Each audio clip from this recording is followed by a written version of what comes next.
Every sound that has ever existed is essentially just a bunch of sine waves stacked on top of each other. And Fourier Transform, or Fourier Transform, so I don't get assaulted in the comments, is what proves that and pulls them apart. We're going to start simply. A sine wave, like I have here, is the purest possible signal. It has one frequency, one amplitude, and repeats forever. So think of like a tuning fork. If you hit it against some surface, it'll produce one specific frequency, and that's the closest you can get to a sine wave in the real world. But now consider a guitar string. If you pluck a string, it plays a fundamental frequency, which is the note, but it also has a whole cascade of overtones that are integer multiples of the fundamental frequency. And this is called the harmonic series. This is why when you play the same note on a guitar versus a piano, they sound completely different. They have the same fundamental frequency, however, their overtone fingerprint is almost entirely different. And essentially, your brain is already doing a rough Fourier transform every single time you tell those instruments apart. Now let's get into the math a little bit.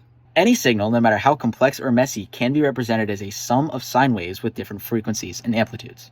And this isn't just an approximation or simplification. Joseph Fourier actually proved this theorem in 1822. So let's look at this equation real quick. So here we have a sample that consists of three waves. We have a cosine at 1 hertz, a sine at 2 hertz, and another cosine at 3 hertz. And when you actually plot it, it looks like that, which by looking at it with the naked eye, you cannot tell what's in there. However, Fourier Transform essentially takes this array and outputs a new one, where each index corresponds with a specific frequency, and the value at that index corresponds with said frequency's amplitude. I wrote a quick FFT algorithm in C, and I input the frequencies talked about previously with the 1 hertz cosine, 2 hertz sine, and the 3 hertz cosine. And now when we hit run, you'll see we have amplitude spikes at 1, 2, and 3, the dedicated frequencies and the amplifications. And as you can see, everything else is 0. It doesn't guess or approximate. It shows exactly what's building up the signal. The reason this is so powerful is that every signal that we use in our everyday life, like, sound, light, radio waves, or electrical current, are fundamentally easier to understand